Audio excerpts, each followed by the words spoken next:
রংপুরে হোসে কোনিয়র খুনিরা সাজা পেয়েছে। চার্জশিট দেয়া হয়েছে পাবনার পুরোহিত হত্যা মামলারও। তবে উত্তরের জনপদ নাটোরের বনপাড়ায় খ্রিস্টান ব্যবসায়ী সুনীল গোমেজ হত্যার কুলকিনারা হয়নি 10 মাসেও। মামলার কচ্ছপ গতিতে ক্ষোভ জানিয়েছেন পরিবারের সদস্যরা। তবে পুলিশের দাবি দ্রুতই চিহ্নিত হবে অপরাধীরা। 2016 সালের 5 জুন নাটোরের বনপাড়ায় খুন হন খ্রিস্টান ব্যবসায়ী সুনীল গোমেজ।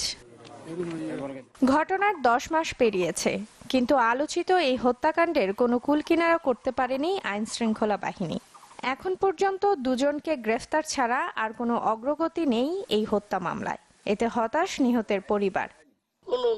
আমি পাইনি, না বিচার না কোনো কিছুই না। চার্জশিট না হতে তাহলে বিচারের আমরা আর কোনো পাচ্ছি না আর কি, মানে কোনো অগ্রসরিত পাচ্ছি না। বিচার হচ্ছে না, হয় নাই, কেউ হবে, আদৌ হবে কিনা যায় না।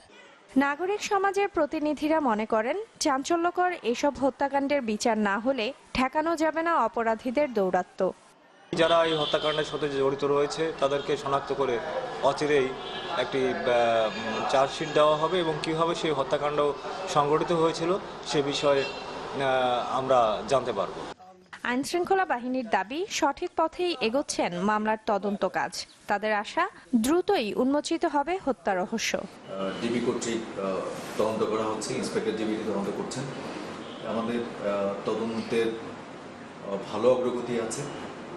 এখনই আমরা এই সম্পর্কে আর কিছু বলতে যাচ্ছি না, পরবর্তী সময় আপনাদেরকে এর ফলাফল সম্পর্কে বিস্তারিত জানাবো। সম্প্রতি বগুড়ায় কথিত বন্দুকযুদ্ধে নিহত হন জেএনবি নেতা আবু মুসা। পুলিশের দাবি, সুনীল গোমেজ হত্যায় সরাসরি সম্পৃক্ততা ছিল তার। Desk report, channel 24।